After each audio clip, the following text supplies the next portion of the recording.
This is for the players.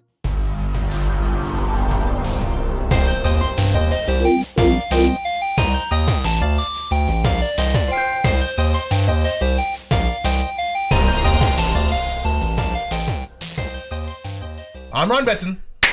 I'm Josh Saunders. And this is For the Players, the Pop Culture's PlayStation Podcast 1 year anniversary! Ooh. My ear is ringing. Well, they didn't go in the food, so that's a good start. That's handy. And this is For the Players, the Pop Culture's PlayStation Podcast. With over 40 years of playing PlayStation and 6+ years in that games media combined, we thought we'd throw our hats into the ring and join that PlayStation conversation. This PlayStation conversation happens every Monday morning at 9 a.m. Australian Eastern Standard Time on YouTube and 8 a.m. on iTunes and the other podcast services. If you'd like to be a part of that conversation, please join us on Facebook, join us on Discord, comment below, and if you're feeling generous, join us on Patreon at patreon.com/thepopculturist. Head over there, check out the tiers. There might be something there that interests you. Before we dive into the show, Wait, you got to do the merch plug. speaking of Patreon, I want to mention something quickly. Okay. So we've been doing this we've been doing this show particularly for a year now, and a lot of these people have been supporters of the show since pretty much day one. So with the Patreon, I want to give out that list of names who lovely support us each and every month on Patreon. We've got Jacob Garner, Jesse Stevenson, the Hooded Dude, who's a newie.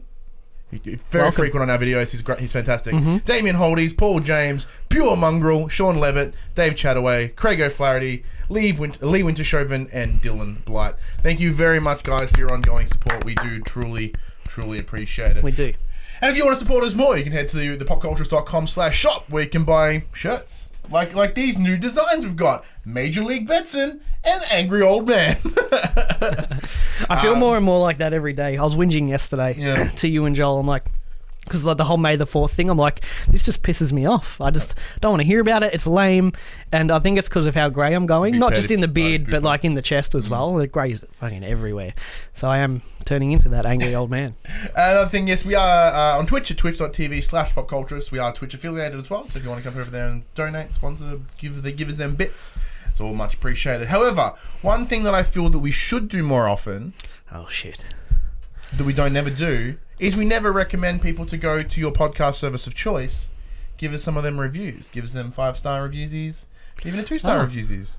Because what I'm thinking, and to add to the end of the show when we do our little community recommendation, what if we could chuck in there a community review as well? We jump on the iTunes, we jump on the things, we see what people have to say, and we read them, and they get a little shout out at the end of the show. That's cool. But then it's also like, no one said anything about us. That's also possible. That's incredibly possible. It's just all negative. Yeah, it's like, Like that one dude that commented once, like, that dude on the left is like really fucking annoying. yeah. Hey, what up? If you want to drop that in a review, that'd be great. Thank you for your constructive criticism, but put it in a review. Or maybe we can read out some lovely comments and stuff that come through. Sort of like that review like style of thing. So, hey. Get more voices in here. So this is our birthday, as we've already said, hence the snackies and the hats and the... So let's crack that quality champagne. From Le Chateau Pasito. Yeah, Chateau de Pasito. Yeah. Of course, we have our badges. Birthday boy, birthday girl. Safe, I only had one of each left. Yeah, like you walk up to hi, do you have a badge for the 1 year anniversary of the podcast? Like, what? No. To another year. To another year, my friend. Many Cheers. more to come. Oh, I'm going to get Wacko wasted on this Pasito. So, but yeah, 12 months for the players. It's funny, like, going back to... Because this was spurred on because our favourite PlayStation podcast came to an end early last year. I'm like, and everyone and their mums was making their own, like, we're going to do a podcast now, we'll fill the gap. And, we were pretty critical of a lot of them. And we're like, well, why don't we fucking do it? Wait. The first conversation, it was like, Josh, you're like, yes. Like, what if we just fucking did it? Let's do it, and we'll somewhat follow the formula, but we'll also make it our own. And then we did as I've told before, we did about four pilots before we even released the first one. Yeah, do we still have those? Yeah, I still have them. I'm banked. That'd be Garbage. Yeah, That'd be utter rubbish. I'd like. So we were lucky though. You guys didn't see the garbage. You guys only But maybe saw they the slightly less garbage. would like to. Maybe they would. Let us know if you want to see those original pilots. Because, I think, we've got our groove on. We sit down, we know what we're doing. When's the last time we had to do, because, previously, it'd take 5 takes just to get the show started. We haven't had to do that for a good long while now. Yeah, and sort of getting the run of it. Yeah, the format's there, we're just cruising. We're growing and changing. But Jess Stevenson, as one of our lovely patrons, did ask the question. She says, congratulations on the 1 year. What's next? Pasito and coffee just don't go. So, yeah, before we jump into the big hunk of the show, what do you see for the players going in the next 12 months? What do you want to see us do? FTP worldwide. I don't know. I mean, I like what we do. I like the formula.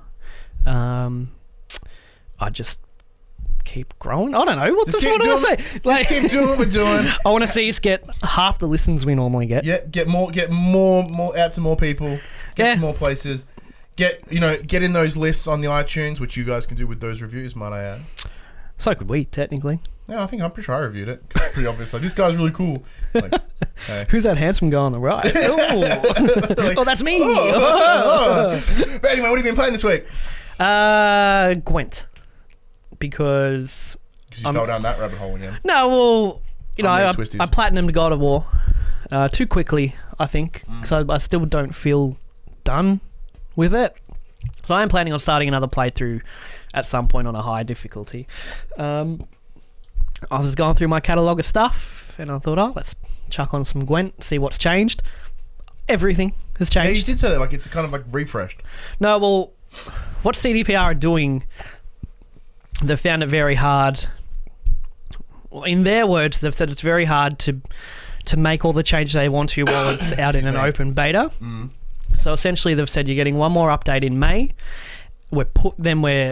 You're getting nothing new until October, because behind the scenes, we're rebuilding it pretty much from scratch, and then in October it's going to come out alongside the Thronebreaker single player, out of beta, like it's proper released, and then we're going to work on it from there, which I think shows their dedication to kind of making it everything it can be. Because while you can still play it for these 6 months, people are going to get bored, they're going to disappear, and a lot of them aren't going to come back. Yeah. And they surely know that as well. It's a pretty big risk, actually.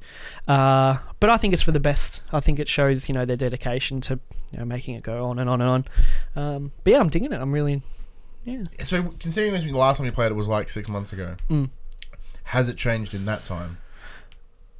More cards have been added and more mechanics have been added. They've also added the arena mode, similar to Hearthstone, where you buy into the arena, you build a deck then and there. It'll show you like 4 cards. You go, I want that one, and then it'll show you another 4. You go, I want that one, until you kind of build a deck, and then you try to see how many wins out of 9 you can get before you get to 3 losses, and then you get rewards accordingly. So it kind of helps you learn how to deck build. I've got this and this, so out of these 4 cards, this card's going to work the best with these 4 cards in the deck, and then I'm going to kind of start building around that. I suck at it. I think my best is 3 wins, and then you're not very good at the deck building part. Yeah, I like deck building, but when it's just a bunch of random cards that you're picking from, because a lot of them are new and I haven't seen them before, I don't quite understand the synergies and all that they have with everything else. But I've been playing in ranked, gone from rank 3 up to rank 12. The highest rank is 21. That's where all the big boys play. I like to see how far I can get. I think if I can get to like 18 or 19, I'll be pretty happy. Now you are looking at possibly streaming some Gwent. When it comes back, out of this hiatus they're taking, I think I might. But they could change everything and fuck it all up, and then no one wants to play it at all. But there's also like a drought now, because all the big streamers of it are like, well, I can't stream this anymore because the viewership's not there. As much as I love the game, I can't stream it. So there's also, kind of a drought in that. See, that's why I kind of think you should jump in and do it now. But everyone's like, well, we can't make money out of it. Like, well, we don't make money, so I'm going to play it because I want to. Yeah, we'll see. I'm having fun with it. I think I'm 39-7 at the moment. This is good. But, of course, as you climb up the ranks, the losses will come a lot more frequently. Yes. But as long as you win one more than you lose, you're going to get up. Well, I would like to. I would watch that stream, because I tried to play Gwent. I had no idea what was going on. That's the whole idea. It's Yeah, you know. so something I'd like to watch you and then explain what you're doing and why you're doing it. That's something that'd be really cool. I think now's a good time to probably jump into it because it's good and bad. Like, nothing's going to change for 6 months, so you can jump in and get a handle on it and start up your collection for when it's re-released. And the thing with when you get your duplicate cards, you can mill them for resources to craft other cards, much like all the other CCGs out there. But it normally takes milling 4 cards of a rarity to make 1. You know, that's the ratio. A gold card is worth 800 scraps. If you destroy a gold card, you get 200 scraps. Yeah. But when Thronebreaker, they're calling it Homecoming, when that comes out, pretty much they've said every card will be worth its full mill value. So if you keep all your duplicates until then, you can go 1 for 1 and really expand your collection. I like that. So I can mill, I think I've got about 150 duplicates at the moment, but I've already got a couple of decks that I like to play, so I don't need to craft anything. So I'm hanging on to them, and then when Homecoming hits, I can pretty much complete the collection because every card is 1 for 1 for a little bit. So yeah, I think it's a good time to kind of jump in now, get some cards, get some duplicates, and then when Homecoming comes out, you can pretty much make whatever deck you want because everything is 1 for 1. I like that. Yeah, thinking ahead, Yeah, some good preemptive thought. Build a couple decks that you're happy with that perform well, which I've got probably 3 that are quite different from each other, so I can always like mix it up. But I've got no reason to build anything now. I've got about 65% of the collection. So yeah, when Homecoming comes out, I'm pretty much guaranteed to have the whole collection, and then I can just build anything I want whenever I want. Very cool. What about you? My week's been a little bit different. I'll kick things off with non-PlayStation things. So last night... What? I know. So last night I spent some time with Donkey Kong Country Tropical Freeze. I hear it's hard. It is hard because I'm shit at platforming. Like, it's one of those things. As I'm getting older, I just don't have it anymore. Donkey Kong's always been pretty difficult, though. Yeah, like what I found, what I found was like, hey, yeah, this is fun. The boss, easy as. But then this random level, it just spiked for me. Yeah. I'm like, you son of a fucking bitch. And like, I wasted like 30 lives on it. And then as I was on my 0 balloon, I like, boom, cleared the level. I'm like, you son of a bitch. There's an easy mode though. You can play as Chunky Kong, I think? Funky Kong. Funky Kong. Yeah. So the big difference is, so you got there's Donkey Kong, and you can be Dixie Kong, Diddy Kong, and Cranky Kong. They're sort of your 3 main little helpers. Yeah. And then on top of that, you've got Funky Kong now in the new mode. You won't dive too much into it because being a Nintendo game. But thank you Nintendo Australia anyway for providing the code for us. You said it was a successful stream for it anyway.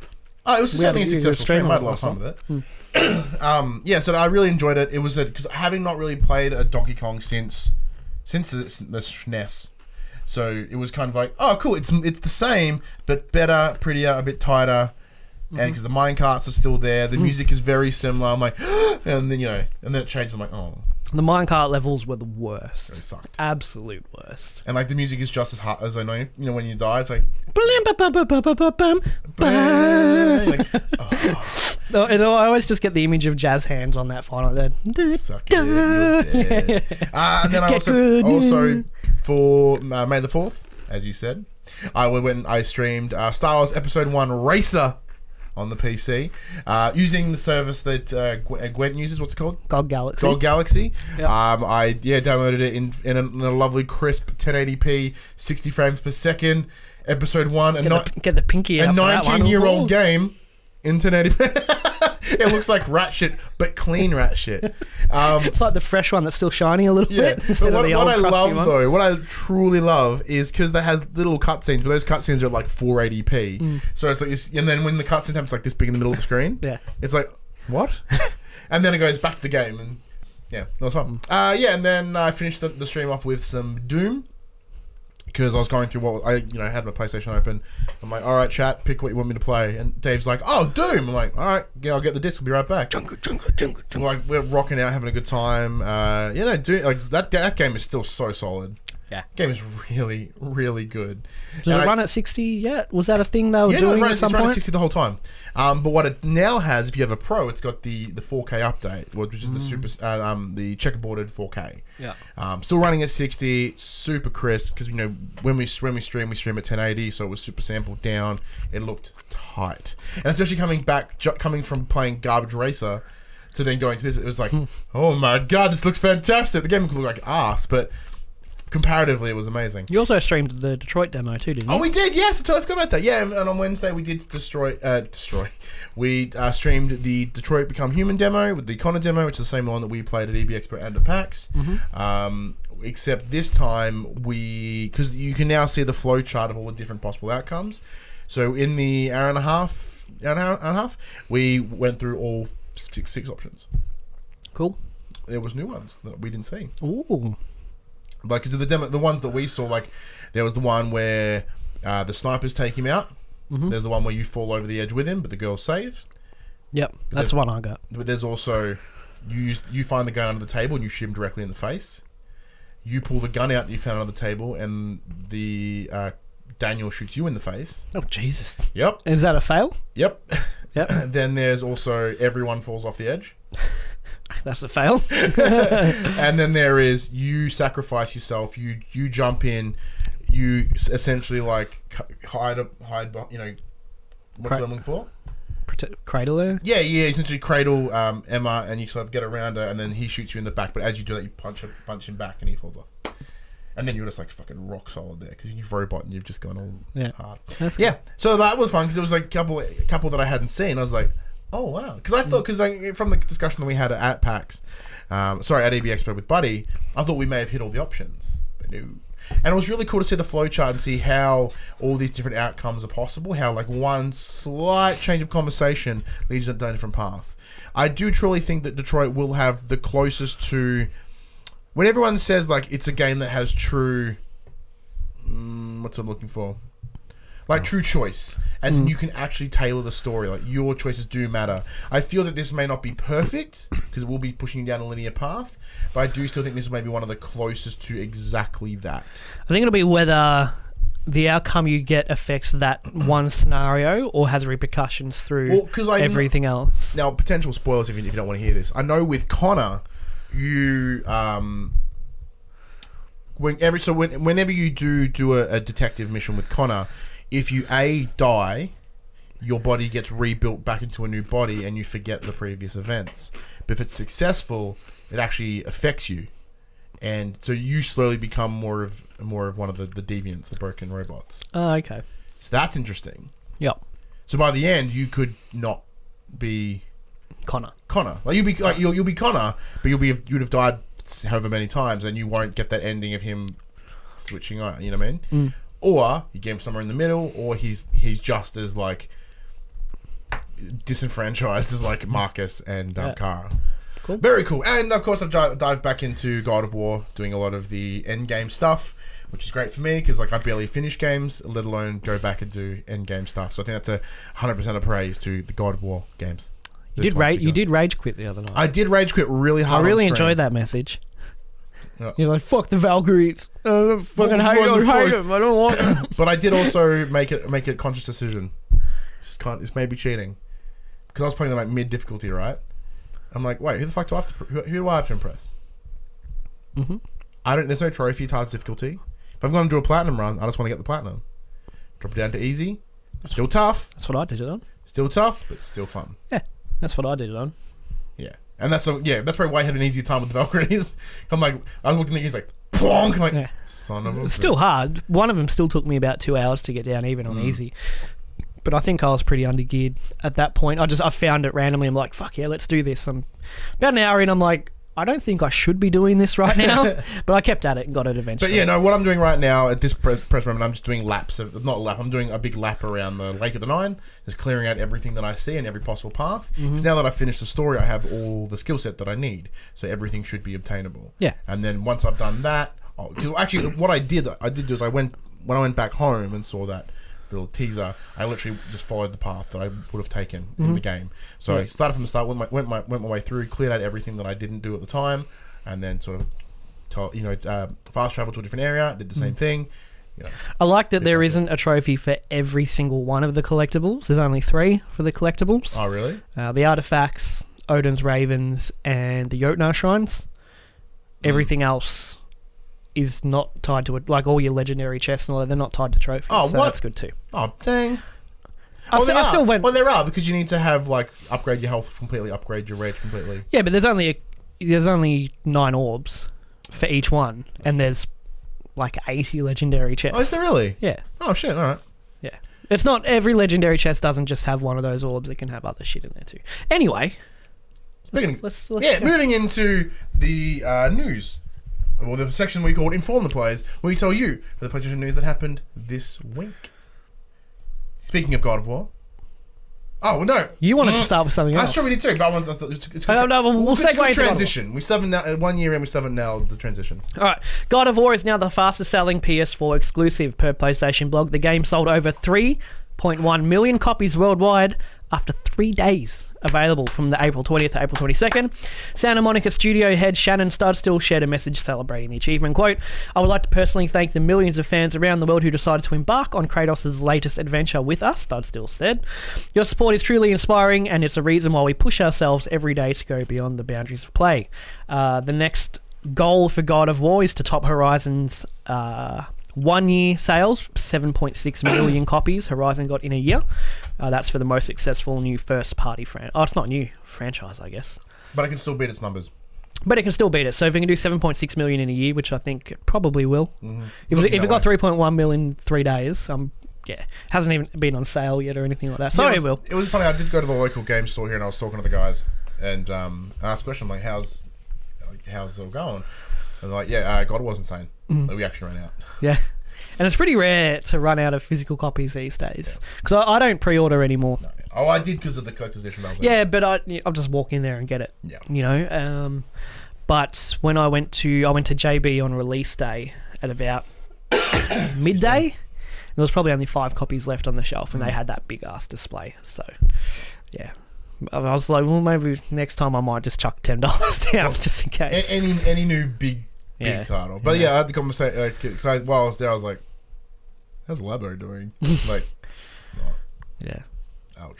But yeah, no, that's fantastic news. Like, the game is great, and it makes sense. With the scores that it's getting, you know, it still is the highest scored first-party title for PlayStation 4, I believe.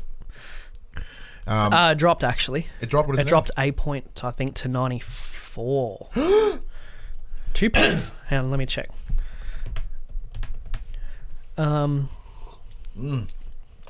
Pasito, warm pasito, because I didn't have time to chill it. Should get an ice bucket here and get fancy. Come on, we're 2 Aussie blokes in the bottom of fuck all nowhere. Yeah, it's 94 now because of some jerk. Yeah. the guy that gave it the score that dropped it down gave Metal Gear Survivor 7.5. That game's about right. That's about 7. Equal to God of War in score though? Fuck no. Yeah, so whatever. But still, if you don't count The Last of Us because it's technically not a PS4 exclusive, because it was on PS3, it's still up there. It's fantastic. But it's like it's got that whole cultural hit thing going on. You know, there's lots of theory crafting, lots of deep diving into the story, like pulling the story apart and going, oh, so that tying all these ends together that aren't obvious. Look, God of War does such a great thing in storytelling where it tells you what you need to know, but if you look a little bit deeper, you can actually like piece all these other things together that are kind of tied to it. I don't know. Did we talk about this last week? The fucking Infinity Gauntlet's in there. No, but I saw that though. That's really cool. So throughout the world, you'll find the glove, but you also find the 5 Infinity Stones. 6. Sorry, the 6 Infinity Stones. Kind of like the but stones. There's slight variants. There's stones that are. This isn't really spoilers. It's just something in the world. It's just something out in the world, like a collectible thing. Some side missions will give you some kind of a stone as a reward. And you have this particular gauntlet, and you pop in 3 of those stones. You do like a fucking Thanos power beam or something. That was cool. That's a cool little touch. Yeah, but people are still finding a lot of just random things, like reading a hint in the game that's like, you know, kind of like your up, down, left, right triangle kind of thing. So some of that people are finding in the game too, and you know, the creators are like, "Well, I can't believe someone found that," or like, you know. So yeah, it's got that. All it's really doing, it's showing that the team it's you know, Santa Monica Studios really the attention to detail in this game is amazing, and the reason, like, it's granted Corey being creative director and lots of stuff kind of pushed it, but I think it's a lot of praise being directed at him specifically. But I think the whole team at Santa Monica have done tremendous. Yeah, I mean, the director Absolutely will tremendous. always get most of the credit because they're the face and Yeah. they're the one overseeing it. But of course, it is a group effort. Yeah, because even the guy that designed the trees, even the guy that designed the Draga, you know what I mean? Like, every little detail in this game is fucking fantastic. Yeah. Yeah. They've done amazing. All right, you want to talk about something? Yeah, let's so do this that. week, another trailer for Red Dead Redemption 2 dropped. It is... Just do what I'm doing. Just have a fucking sit behind the back of your head. Oh, yeah. It's itching my beard. Sorry, talking about party hats here, people. Yeah, so this is the third trailer for Red Dead Redemption. It's another story trailer focused mostly on very minimal to little gameplay, entirely focused on the story. Mm-hmm. We watched it before we moved in here because you hadn't seen it yet. What are your thoughts?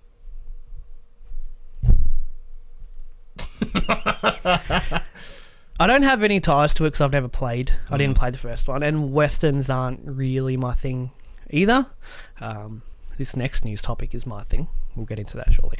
But like watching the story trailer, because I don't know anything about the world, I'm like, I don't understand what's happening right now. Whereas maybe for you who's played the last one, we're like, whoa. Well, yeah, there are some cool things that did pop up in that trailer. Like, we know a bit more about the timeline. It takes place in 1899. So before the events of Red Dead Redemption, which took place in the early 20th century, we know it's focusing on Dutch's gang, which is the gang that John Marsden was a part of. Prior to Red Dead Redemption. So in Red Dead, your job is to go and take out the remaining members of the Dutch gang. That's part of the deal. So you kind of know who's going to survive this game then, don't you? Correct. It's only a real downside with prequels. There does look to be some new people in there. There's supposed to be a woman in there, which is pretty cool. It looks great. She's dead. She's dead. Was she in Red Dead 1? believe so. Well, then she's dead. We do see John Marsden in there with because he does have notable scars on his cheek in Red Dead Redemption, and in this one you see him and they're being stitched up. So he looks like he's just got them. So it's very early. Like a little John kid? Marsden. No, he's like a teen? adult, still an adult. Oh, okay. Yeah, so I'm curious on how they bring that in because I don't think he's going to be a main player in any way. I know you're playing sort of the second in command of Dutch's gang. Yeah, look, as I said, I'm hyped for it, but my hype has subsided since. Like when we saw the first trailer, I was like, yeah. Second trailer, I was like, yeah, okay. Third trailer, I'm like, okay. Like, I know what it is. I don't need to see anymore. Yeah, don't push it on me any harder. Like, I'm gonna buy it. I'm gonna play it. Granted, it's the same weekend as PAX, make it very difficult. But at that same time, I've been so enamored with God of War. Like, because one of the big questions that we also received as well from Stephen Peaky Butcher asked a question like, what do we think of Red Dead Redemption 2? And on top of that, Jess also added the question of, do we think it's too early to call God of War Game of the Year? Nah. No, I think it's Game of the Year so far, by chance. Of course it is. Yeah, so far. So far. And I think the only one to kick it out of that place would be Red Dead Redemption 2, but I'd be pretty upset. That's the only one. Like, the only one. Like, think about what else is coming out the rest of the year. Detroit, probably not. Detroit is too niche, I think. Yep, Spider-Man, it should be good, but it has to be really tight to get in Game of the Year talks. Monster Hunter World will be in there, of course, from the beginning of the year. It'll be in the discussion, but it won't be one of the contenders, I don't think. Yeah. What else have we had? And then later on in the year, we've got Black Ops 4 won't be in there. We got Shadow of the Tomb Raider, very unlikely. See, when Red Dead comes out is when all these big Gwent things happen too for me. So Yeah. I probably won't be getting Red Dead. Yeah. I was thinking you haven't played the first one. It kind of makes sense to you. But like, if they remastered the first one for PS4, I'll play through it. But I don't want to go in the garage, get my PS3 hook. I've got it at home.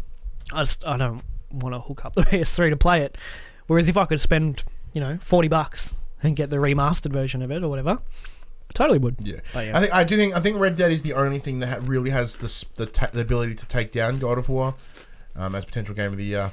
But there are some cool things in there. Look cool, like you're a gang, so you get to do cool Western gang things. Like they've seen what looks to be the same sort of very similar bank heists that we see in GTA 5.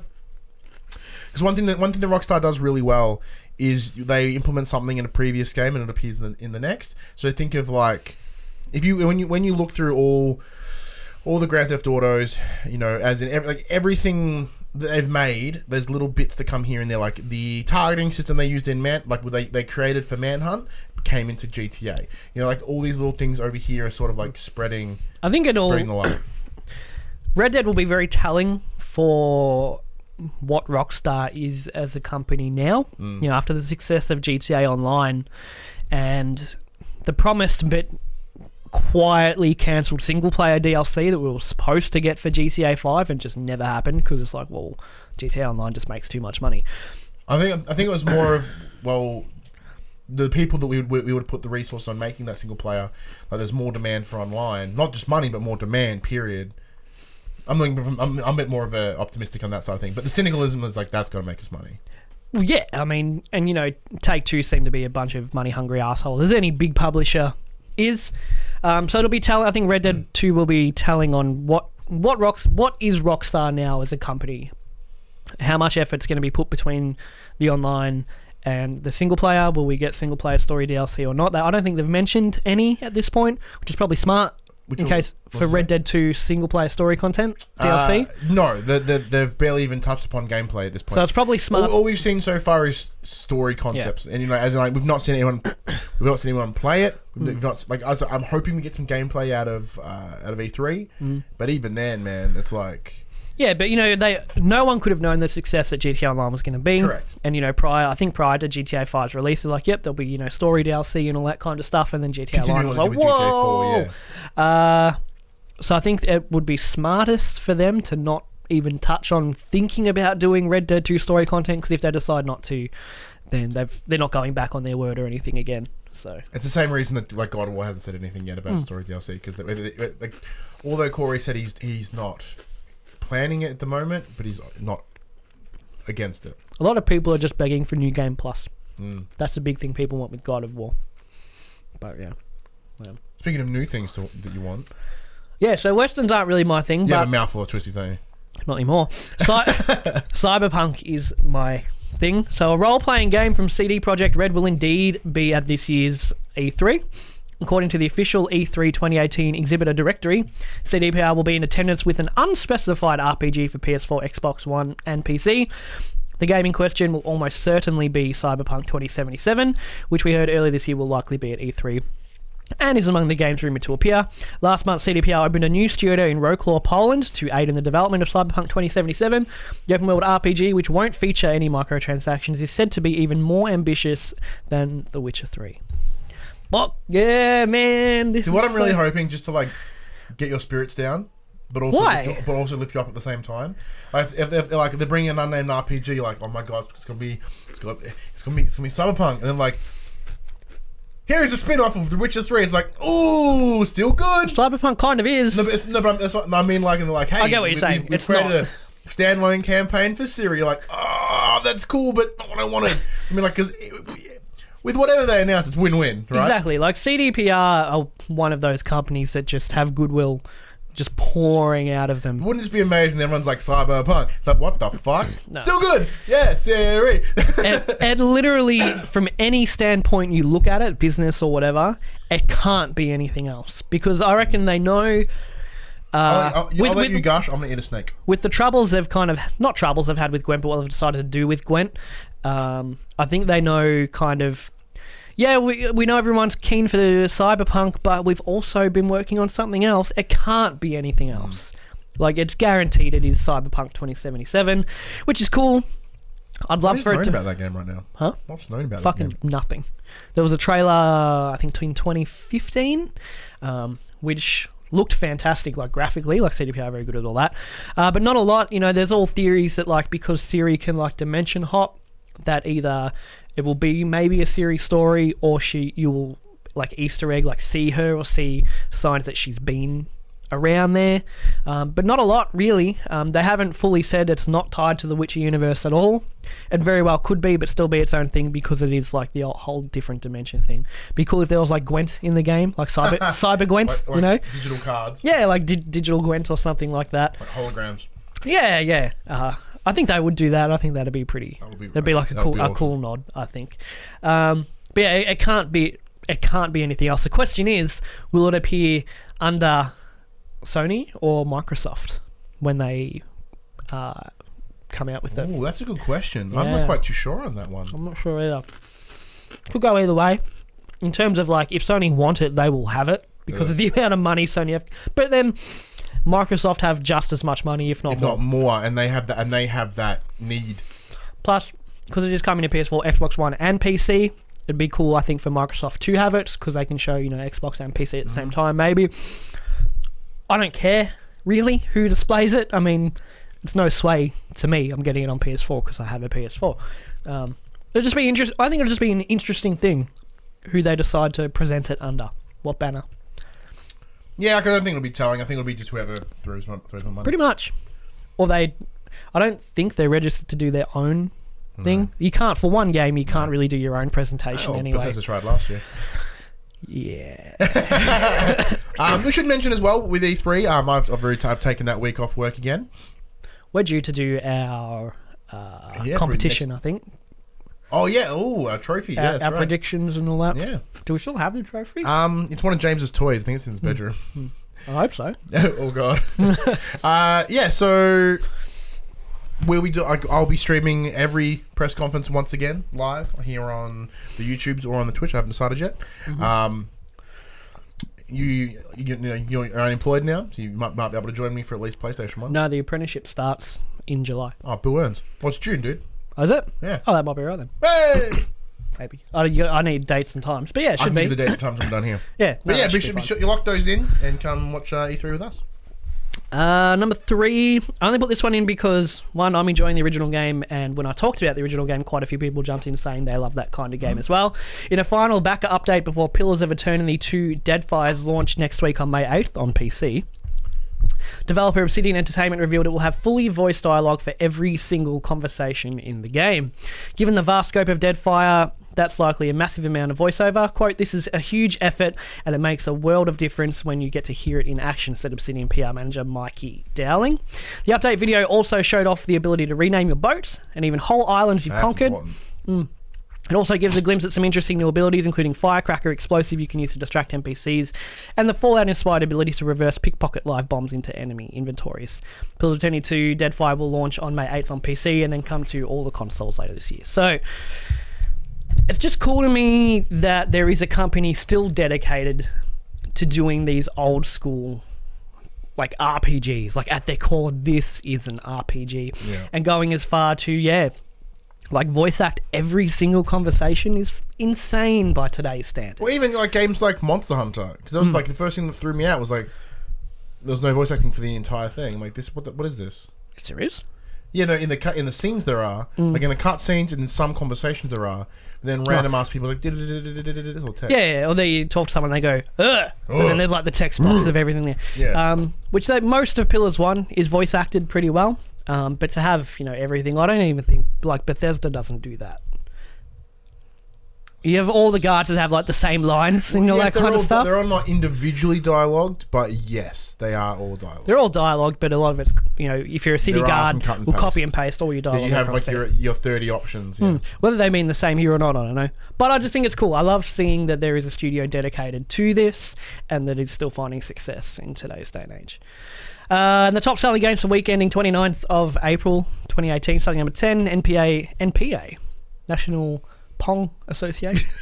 NBA 2K18, number 9, Horizon Collections, number 8, Destiny 2, number 7, COD World War 2, number 6, Rainbow Six Siege, number 5, FIFA 18, number 4, GTA 5, number 3, Crash Insane Trilogy, number 2, Far Cry 5, number 1, of course, God of War. When I said of course, like this big bit of twisty came out from somewhere in my mouth. Surprise! Like, ooh. Hey, I'm still here. Ooh. No surprise there. No, I didn't know. We're at that point now where we're going to be in that. The list is the same every week. The list will mostly be the same until the next big thing. Until Detroit.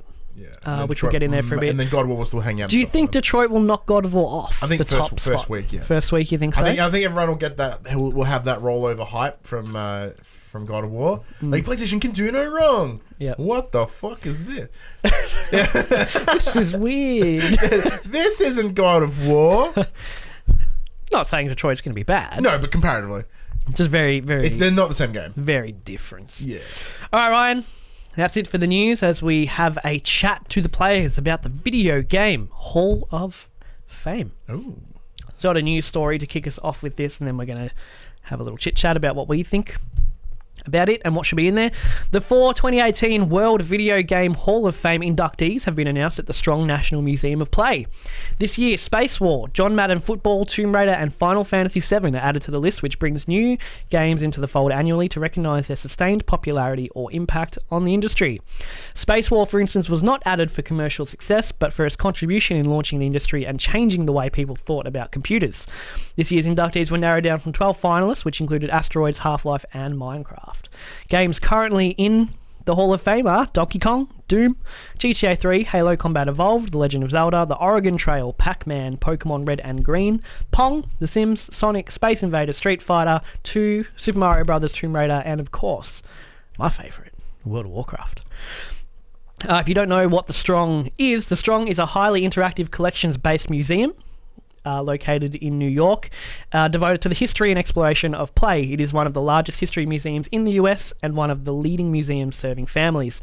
The Strong House is the world's largest and most comprehensive collection of historical materials related to play and is home to the International Centre for the History of Electronic Games, the World Video Game Hall of Fame, the Britten Sutton Smith Library and Archives of Play, and the Woodbury School and the American Journal of Play. So it's basically a museum dedicated to video games, located in New York. Very cool. So they started this in 2015, like their Hall of Fame. And yeah, so this year, congratulations to Space War, John Madden Football, Tomb Raider, and Final Fantasy VII. Final Fantasy VII makes 100% perfect sense. Mm-hmm. Tomb Raider, same thing, cultural phenomenon. Yep. John Madden Football makes sense because look at where Madden is as a franchise now. Space War, as you said, it's not for commercial success, it's just there because it's... Yeah. So the games that get put in there are ones that had either significant cultural impact, prolonged, it's like to this day, or really kind of reshaped the way the world thinks about video games and what can be done with video games. So we're going to have a chat. I don't know how long this chat will be, but we're going to have a chat about we bullshit about the news for long enough, so what we think deserves at some point, past or present, to be in the Video Game Hall of Fame. Okay.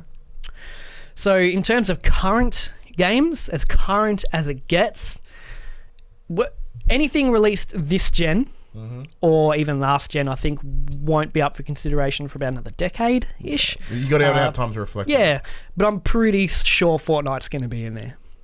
Like without a doubt, the cultural phenomenon thing. PUBG doesn't really have a chance anymore, but Fortnite's reach. Oh, side note, we talked about it on the community group, but like all those Chinese people that got like straight up arrested for cheating on PUBG. Yeah. Awesome. Like of all the things to go down for, it had to be that piece of shit game. But it is strange that, having said that, like Fortnite is the cultural phenomenon that it is, this year one of the contenders was Minecraft, and that didn't make it this year. And I think that's actually a little bit strange. That's quite telling, actually, that Minecraft didn't make it in. But it's still everywhere. Like maybe it's too soon for it, possibly, because you can, when they announce that they're going to be doing it, you can actually go to the Strong website and nominate a game for yourself, and then they will, go through the history of the game, talk to journalists, talk to the game, like they'll really go they'll research it to give it its own merits. Maybe Minecraft is just a little bit too soon to actually be put up in there. Because I think it's kind of where it is now, and then we need it to stop, so we can get a proper reflection back on it. Yeah. And because Minecraft is still going, I don't think it will be looked at until it's kind of petered out to really nothing. And then you can really kind of get the whole story of Minecraft and put it under the scope and have a good look at it. But I think that'll be the case with Fortnite. It's just incredible. And I really, it's going to be in there in about a decade, I reckon. Maybe longer. Like, I don't know what the exact criteria is, like time frame and stuff. But like also early access game, like they're happy to bring in. Yeah, exactly. Traders, but the 4 games that are in there now are 20 plus years old, so it might not be for another long time. Yeah. Like in time, I think they've got GTA 3 there, but GTA 5 will be in there. You reckon? Before its commercial success, it is now the best-selling piece of entertainment. Yeah. Period. Yeah. That's crazy. Period. Like, that's insane. But, like, we don't know their rules because GTA is already in there. Can another one be for different reasons? Probably. Yeah, well, but they haven't really GTA 3 specified was in there differently. because it's such a game changer. It was the first, one of the big first fully developed, impressive open worlds. Mm. It actually felt like a genuine, living, breathing city. Yeah. So it makes sense why it's there. GTA 5 is there, can be there for the same reasons. It's a fantastic fantastic game. It would make a decent It film. would make a fantastic film too. But like, once again, evolving on what GTA 3 was, as well as making a huge, successful franchise. Yeah, but it's cool that their criteria just doesn't take commercial success That's in. very Like important. Space War, as they said, didn't really have much commercial success, but it really kind of made everyone go, like, well, you can do this, you know? So I think another one many years in the future again will be The Witcher 3. Oh, without a doubt. It seems to have just... Because Witcher 1 and 2 were successful, but they were kind of niche, like kind of like cult success. But Witcher 3 really kind of went, damn. And it is like the perfect template for an open world game. Like, everything is interesting. Open world RPG. Open world RPG. Everything is interesting. The side missions mean just as much, if not more, than the main story.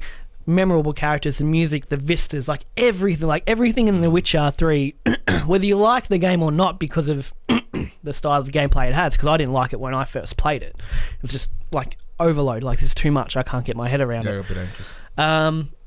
Your stepdad loved it though, didn't he? Oh, he's put 100,000 But then into it. on top of that, releasing like critically acclaimed expansions, not DLC, like expansion packs. We don't see expansions anymore, you know. We get like, you know, here's a single player story DLC, but the terms have come muddled, like expansion or DLC. But like Hearts of Stone and Blood and Wine were just like, they built on it in every way possible. And I think you're looking at The Witcher 3 and its expansions under a scope is just like, this like changed the game for open world games. Like, it really did.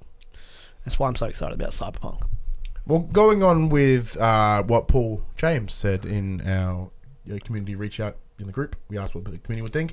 Although he would have preferred Shane Warne Cricket 98, he has put down The Last of Us. And I think Last of Us in the same vein. It's a couple of years out, but in terms of like, well, one, it scored really well, and two, from cultural phenomenon. I was thinking about that as I was driving here. I'm like, would it be... And that'd be there for the power of storytelling. Yeah, would it be The Last of Us or Uncharted as a whole? Entire mouthful of snake. But you know what I mean? Because Uncharted, they didn't take the Uncharted franchise, really, they take one. yeah, but Uncharted really started that method of storytelling, interactive storytelling that The Last of Us ended up being, you know, the pinnacle of. So I don't know if they'd, you know, because The Last of Us kind of branched off from Uncharted in the way that how they presented it. But Uncharted 1 wasn't amazing. It would be between Uncharted 4 and The Last of Us if you would put a Naughty Dog title in there. I like to say The Last of Us. But yeah, of course that won't be for a very long time. But then going back in time, because as I said, we're looking at 20-year-old games at this point. A game that marked its 20th anniversary this year is Metal Gear Solid. Come on. Like, although you don't care, you can understand why that should be in there. Not really. Fuck you. I can't understand it because I never played Yeah. it at the time, yeah? So to me, I'm like, yeah, whatever. A cultural phenomenon, though? Well, it's one of the first... Everyone accredits it to one of the first... one of the big games that shows them that games can be adult, that games can be a massive storytelling venture. Along That's with Final interesting. Fantasy. You know, outside of, like Final Fantasy. Your JRPGs Yeah. kind of a thing, yeah. Well, we did reach out to the community as well, as Paul, you know, Shane Warne Cricket 98. Buddy Watson says GoldenEye for the N64. Cultural impact, yeah, it would make sense. Yeah, The game still plays pretty poops. I played the shit out of that. Yeah. Like, way back when with my friends. I'm not having But you N64, I can't you talk about. can't really attribute it to, like, well... You can maybe attribute it to FPS multiplayer. Because, you know, we had other FPS games at the time which were really, really good. Like Perfect Dark and whatnot. But I think it really did kick off the multiplayer aspect of FPS on a major scale. So, you know, that could be up. We also had from Zach Jackson, Time Splitters 2 and Porsche Challenge. Time Splitters was really cool. I liked Time Splitters way back when, but I don't think it had that big of a reach, did it? Probably not. I remember playing it in like Time Zone and stuff, and doing really badly. And Porsche Challenge. I don't do car racing games either, so I can't really comment on that. I think one last one is probably Diablo 2.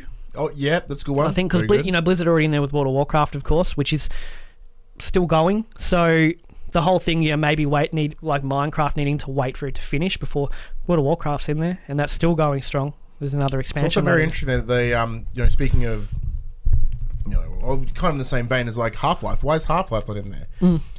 Everyone talks about the power of Half-Life, and it's still not in there. It's very weird. It's at the point now where Half-Life 3 couldn't release as anything other than a disappointment. Like, there's too much behind it for Half-Life 3 to be successful. Maybe that's why it's not in there. Possibly.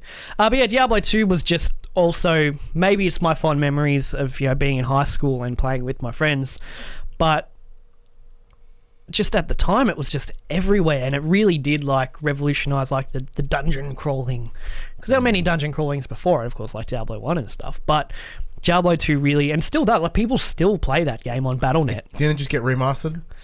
No. Or is it being remastered? Not that I'm aware of. I'm 100%. Well, I'm positive it's being remastered. Oh, that'd be sweet. But Diablo 2 as a base game was okay. But it was when the Lords of Destruction expansion came out that really like pushed it into like that massive mainstream thing. My wife loves Diablo 2. And Diablo 3 because she was hammering that back before James was born. Yeah. Yeah. So what did we go to? Like The Last of Us, Diablo 2, The Witcher, Metal Gear. Yeah. You reckon? I reckon. You reckon? I think God of War, give it 25 years, will probably be in there as well, this one. Yeah. Now, personally, if we want to go batshit, well, yeah, pull up the best scored Metacritic games, and we'll have a see whether any of these titles should make the list. Is there a quick way for me to do this without Googling it? Just literally search best games of all time, I guess. They normally have like a site. There it is. Oh, that's current PS4 games. Okay. Metacritic best rated games of all time. Now, personally, just because it's funny, Harvest Moon: Back to Nature. On the other one. Stardew Valley, if anything. No, cause I think there should be there. Harvest Moon in there. All right, we'll do. Go down the list. Let me know what's there. We'll discuss. Number 1, The Legend of Zelda: Ocarina of Time. Now, The Legend of Zelda is already in the Hall of Fame for the original. Not Ocarina of Time. Ocarina of Time isn't in there, but number 2 is Tony Hawk Pro Skater 2. Ooh. I don't think so. I don't think so. Like, I understand, once again, cultural phenomenon of Tony Hawk Pro Skater 2. And you could do manuals in it, which you couldn't do in number 1. Whoa. GTA 4. For PS3. I think 5 would be in there before 4 would. Yeah. Soul Calibur for DC. The Dreamcast. Yeah. Wow. That's weird. Because I love Soul Blade on the PS1. Yeah. That was a sequel. So Super Mario Galaxy 1 and 2. Yeah. They're just more Mario games. I mean, yeah, they're high rated. I think Super Mario 64 has a higher chance than that one. Yeah, but like Super Mario, the original's already in the Hall of Fame too. So. True. And then everything from there is GTA, Tony Hawk, more Zelda. Then there's Perfect Dark for the N64. Metroid Prime. Halo, that's already in there. NFL 2K1 on the Dreamcast. Okay. Half-Life 2, more Zelda. Bioshock. Ooh. Resident Evil 4. Resident Evil 4 should probably be in there. Arkham City. Yeah, but that was a good game. That was a real good game. Hall of Fame. If anything, I'd say, it's rated higher than Arkham Asylum, but I think Arkham Asylum should probably be, if they were going to pick one, Arkham Asylum kind of kicked that off, so I think that would deserve it. Yeah, and it sort of showed us that superhero games could be good again. Skyrim. Yeah, why the fuck isn't Skyrim in there, by the way? Because the game's pretty much broken. It's still selling. Yeah, it's still broken. Gran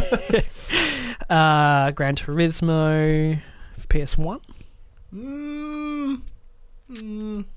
I'm not into racing. Yeah, racing games aren't my forte. I don't know how far you want to go. Little Big Planet, Red Dead Redemption, more Zelda, The Last of Us, Zelda. How far are we on in the list? Up to like 50s. Alright, stop at like 50. Portal 2. Oh shit, yeah, okay. Portal Portal was a big phenomenon in the right spaces. COD Modern Warfare 2. Ooh, see, that's the thing. Okay, there you go. Call of Duty, consistently the best-selling game of the year. Do we ever think Call of Duty could make it into the Hall of Fame? I think if any did, it'd be Modern Warfare 1. Yeah, Call of Duty 4. Call of Duty 4. That's what started the whole fucking mess we're in now with shooting games. But at the time, that was like, this is next gen. Like, this is it. And this is next gen multiplayer. Like, this is the bee's knees of everything.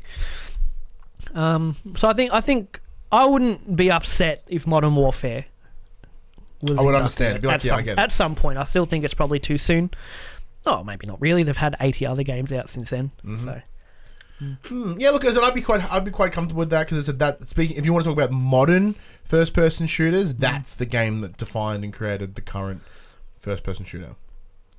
Just quickly looking at the rest of them. Anything else jumping out at you?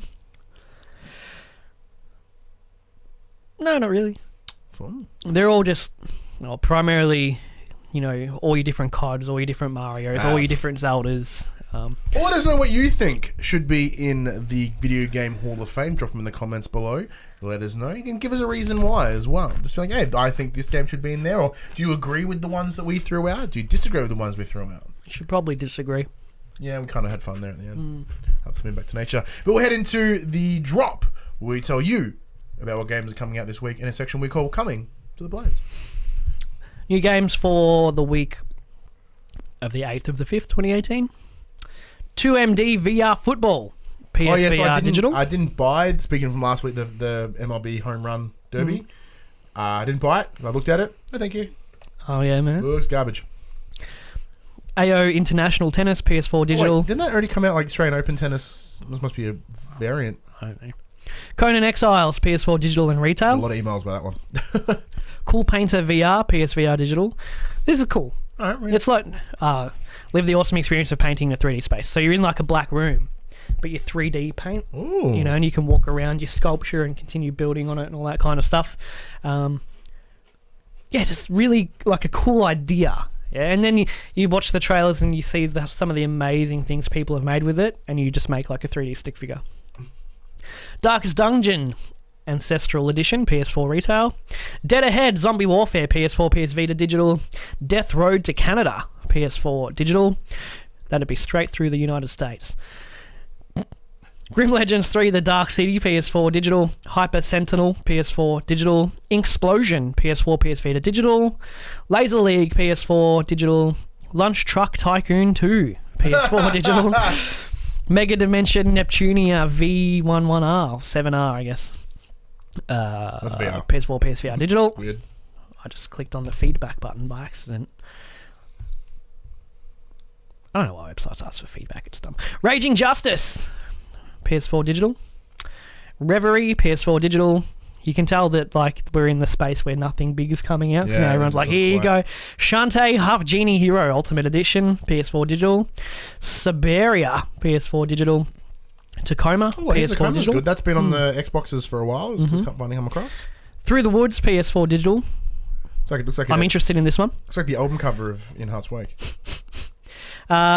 Just might be good coming off the God of War high. Through the Woods is a third-person Norse horror adventure. Oh, good timing. Through the Woods. Set in a forest on the western shores of Norway, tells the story of a mother and her missing son.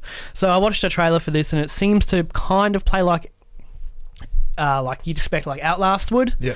But yeah, you're in the western shores of Norway, and you've got Norse mythology there, and some of like the stuff in the trailer looks pretty fucked up. You're essentially a mum looking for her son who's gone missing. But quality timing. Good timing because I'm interested. I don't know how much. If it's probably under $30, I might pick it up. If it's over that, I probably won't. But it seems interesting enough. And if you're still on that God of War like Norse mythology high, this might be a way to keep that going. Trailblazers PS4 Digital. Tyr Chains of Valhalla. Another one. PS4 Digital. I thought this one sounded cool, and then I watched the trailer. I was like, nah.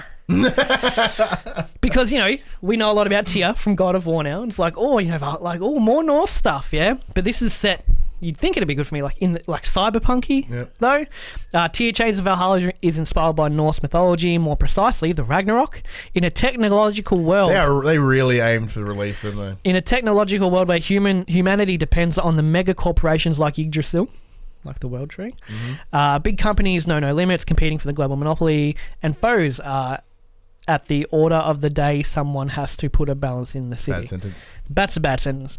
So I thought it sounded cool, like futuristic, like you're playing as Tyr, but it's just like a bargain bin, like 2D platforming thing.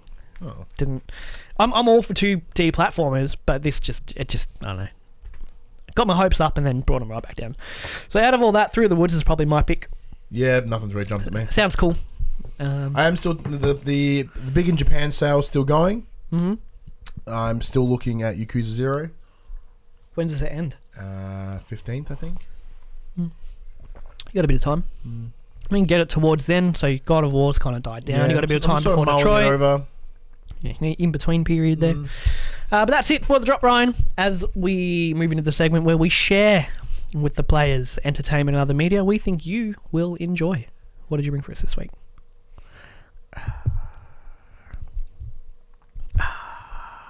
Happy birthday to us. Look, mine's an easy one, only because no, what you'll come to realise is everything that I recommend, it's something that I did the day before.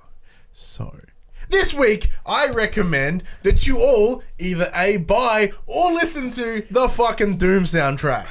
Did you already recommend that? Nope! Even if I did, I'll do it again. Because that shit is... No, last week it was the God of War Blood and Metal EP. Alright.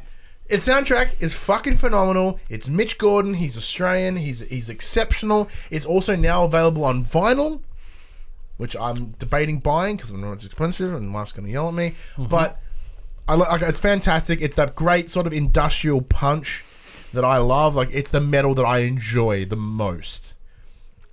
Cool. I can't even explain why I love it so much. It's the guitar, it's the synth. It's fucking beautiful. Yeah. Fucking fantastic. You really don't need to play a soundbite here because you can if you want to. Depends if I can be asked editing it in. The listeners will know by now if I've done it or not. I got two things. One, Gwent, for the reasons I outlined earlier. If you're interested, now's a good time to jump in, start building your collection, get your duplicates, and then when Homecoming comes out, you can just, mill all the things. But also, keeping on soundtracks, the Gwent soundtrack is one of the best. Because they didn't just pull music from The Witcher to put in Gwent, they made all new tracks. Each faction has theme songs, everything has music in it. And the music, the soundtrack deserves just to be savoured and loved. Different reasons, yours is like mine's like, Nordic tavern music, real chill stuff. So I highly recommend anything to do with Gwent, really, because that's what I'm into at the moment. And it's free. And here is when we would throw in the iTunes review of the week or the whatever review of the week, if it's a comment or whatever, because I just kind of decided to put that in this morning. Also, I forgot to ask the players what they'd like to share. Yeah, whoops. Happy birthday. A year in and we're still not quite there. Hey, we were talking about at the start how we have the format down. The format's down. It's actually asking people what we want. The format's there, but we keep adding shit to it and then forget, because we're so used to doing it one way, we forget that there's new shit we've added in. I'll do a spill after I finish my twisty. Okay, cool. But if you want to jump into the iTunes or jump into the comments and leave us a review of some sort, or if you want to say some lovely comments or some feedback, this is the part of the show that we'll pull it out and we'll talk about it and be like, hey, Bluntman420 says, that guy on the right has a sick beard. I'm like, yeah, he does have a sick beard. Thank you very much. But to them, you'd be the guy on the right. And I'm like, fuck you. I'm trying. Do you mean it, or am I self-conscious now? I don't know how to take this. I got pins and needles in my foot. Oh no. Push through it. Go. That PlayStation conversation happened on a Monday morning at... Do you have any more party poppers? We'll finish with some more party poppers. Ow. 9 a.m. Australian Eastern Standard Time on YouTube and 8 a.m. on iTunes and the other podcast services. If you'd like to be a part of that conversation, please join us on Facebook or join us on Discord. Comment below. Or if you're feeling generous, join us on Patreon at patreon.com/thepopculturist. Head over there, check out the tiers. There might be something there that interests you. And if you want to show your love for the Pop Culturist on your body, head to thepopculturist.com/shop where you can buy shirts, where you can buy bags. You can buy jumpers. You can buy hoodies. All the things, including the lovely 2 new shirts that we are wearing today, including the Grumpy Old Man. Angry Old Man, as well as the Major League Betson. And I believe there's some other shirts there as well. All designed by that lovely gentleman, James Perry, over at Pixel Beast, who's currently working on a couple more designs for us as we talk. But until next week. Hang on, you forgot something. We're also Twitch affiliated. Oh, yeah, we are also on Twitch. We are Twitch affiliated, twitch.tv/popculturist. Come over there, watch the streams, donate, sub, give them some of them biddies. It's all up to you. My hands aren't big enough to do more than 3. But until next week, I'm Ryan Betson. No, not the end. I'm Josh Saunders. And that was for the players' 1 year anniversary. Fucking Jesus. Oh, I forgot one.